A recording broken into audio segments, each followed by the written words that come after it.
Magandang gabi Pilipinas, live mula sa Pag-asa Weather and Fall Forecasting Center. Ito na po ang latest sa lagay ng ating panahon. Ilang bahagi ng ating bansa ay nakaranas sa mga pag-ulan sa araw na ito. Hindi po ito dulot ng bagyo o naman low pressure area. Tanging ang tail end of a cold front lang po ang dominant weather system na umiiral ngayon sa loob ng ating area of responsibility.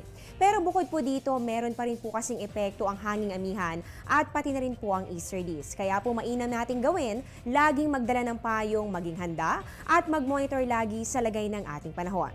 Samantala, bukas po ay balik eskwela at opisina na naman ang ilan po sa atin. Ano nga ba ang dapat nating asahan sa ating panahon? Ito na po ang 3-day weather forecast ng Pag-asa.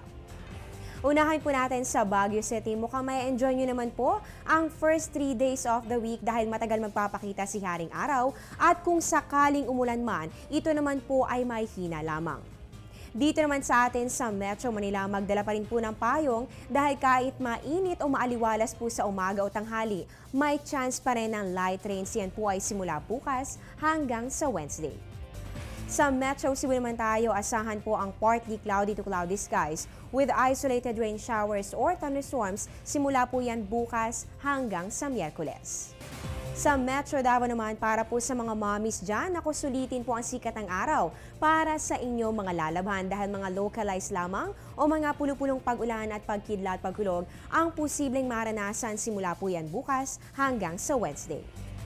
At panghuli na lang po natin sa may Zamboanga City. Less chance po of rain pero syempre po maghanda pa rin po sa inyong paglabas ng bahay dahil magkakaroon pa rin po kayo ng mga pulupulong pag-ulan o pagkidlat pagkulog simula po yan Lunes hanggang sa Miyerkules. Magbabalik po kami matapos ang isang paalala.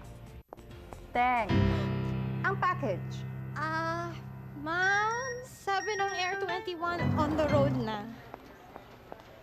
Ano, Teng? Ang package. Ma'am, sabi ng Air 21 na receive na.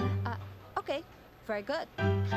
Basta padala, sagot ka ng Air 21. May real-time delivery updates via text para worry-free ka. Teng, ang package, napadala mo na? Yes, ma'am, sa Air 21. Sa Air 21, sagot ko, padala mo. Muli po, bago magtapos ang araw na ito, gusto pa rin po namin ipag-ibay alam sa inyo na bukas pa rin po ito pong Air 21 para po sa inyong mga donasyon. Bukas pa rin po yan para sa inyong mga tulong para po sa mga naapektuhan ng Bagyong Yolanda. Pangunahin kailangan pa rin po nila doon ay ang damit, inuming tubig, pagkain at syempre po ang mga gamot. Para po sa mga detalye, makipag-ugnayan lamang sa numerong 854-2100. At yan po ang latest mula dito sa Pag-asa. Maraming salamat po sa inyong suporta sa Panahon TV Weekend Edition. Bukas samahan naman po natin si Weatherman Harry Bayona. 5 AM po yan dito pa rin po sa Telebisyon ng Bayan. At mga kababayan, 31 days na lang, Pasko na. Magsama-sama pa rin po tayo. Ako po ang inyong weather lover, Amor La Rosa, na nagsasabing ang taong handa at may nahon, kayang lagpasan ang hamon ng panahon. Magandang gabi po sa inyong lahat at mag-ingat po kayo.